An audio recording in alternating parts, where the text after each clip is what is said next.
Hi, and welcome to HRS 5450, Assistive Technology for Sports and Recreation. I'm Carmen DeGiovane.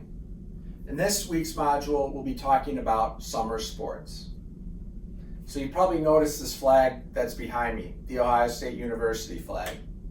Well, I brought it this week because I was channeling my inner Sheldon Cooper from Big Bang Theory. Yes, Sheldon oftentimes likes to talk about his flags, and so I brought my flags. It was great timing because President Johnson from the Ohio State University gave her State of the University address today. And I found two things that were very interesting in that State of the University address. The first thing was a focus on entrepreneurship and innovation, and the second was the focus on the service to the state, the country, and to the world. When I think of assistive technology, I oftentimes think of entrepreneurship and innovation. And I hope you do as well, that you think of a way to create the next great technology that can support all individuals. And the reason I say all individuals is because I hope we get to a day where we're not even talking about assistive technology, we're just talking about technology. That'd be pretty cool. The other thing is the focus on the world stage. In today's environment, we're often talking about how we can support individuals around the world, and we live in a global community. And the World Health Organization has been focused on assistive technology for the past decade or so, and will continue in the future. I actually had a meeting today with Emma Smith, who I've talked about previously. She was the one that did the podcast with Bill Knowlton. And I had a meeting today, and she was in Ireland, and she was talking about some of her work on a global stage. So assistive technology is everywhere. So enough about this flag. Let's talk a little bit about the class. Last week we were focused on Paralympic sports. I hope you enjoyed the readings. I found that even though the readings are more on the Paralympics and not as much on the technology, I find it very important to get a broader understanding of the Paralympics and the Paralympics in general, and the specific sports in particular. And so we'll start talking about those sports and the technology that you use in each of those sports.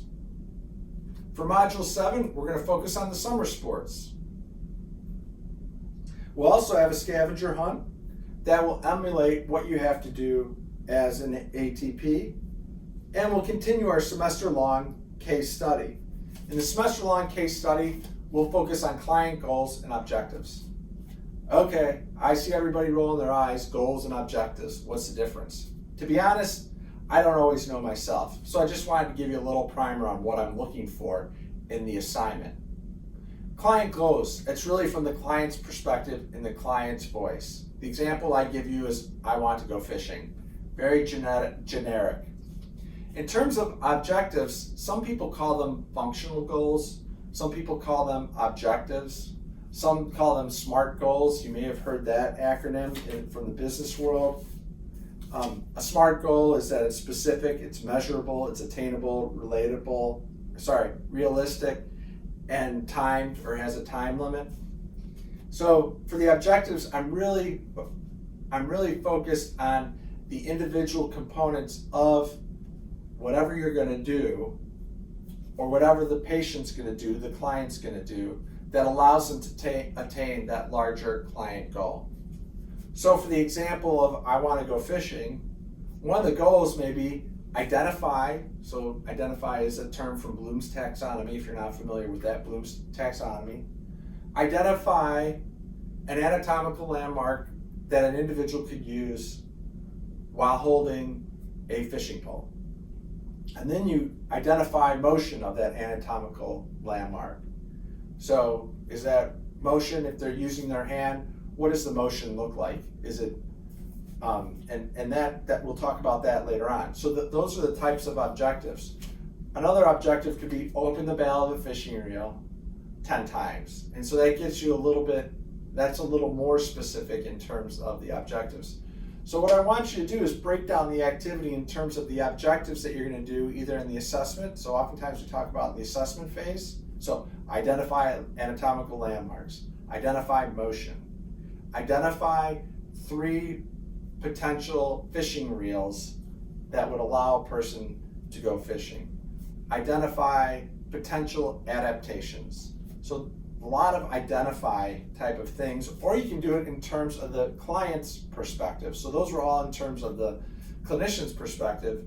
From the client's perspective, client will be able to open the bail 10 times. So that's an example from the client's standpoint. So that gets at the difference between goals and objectives. If you identify better definitions of goals and objectives, let me know. I'd love to hear about it. I just want to finish up this week that we'll also have an assignment around the careers in assistive technology. And this time, Jeff Norris will be joining us.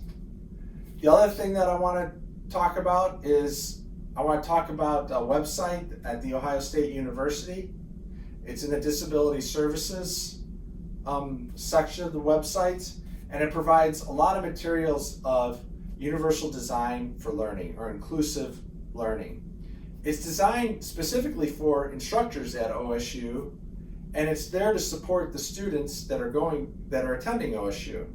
However, in looking at it, I realized that a lot of the technology that they describe could be useful for you as ATPs, regardless of what your role is, because we all have to focus on education and training at some point in our careers when we're working with clients or students or older adults. And so a lot of the tools and the strategies that they describe could be useful to you. So I'll post a link so you have access to that. The last thing I want to talk about is a conference that's coming up in April, Multiple Perspectives on Access, Inclusion, and Disability Conference that's hosted by The Ohio State University. It'll be on April 19th and April 20th. So I'll send out some information, or I'll post some information about that conference as well. As always, I hope you have a great week. If you have any questions, feel free to reach out to me, and thanks.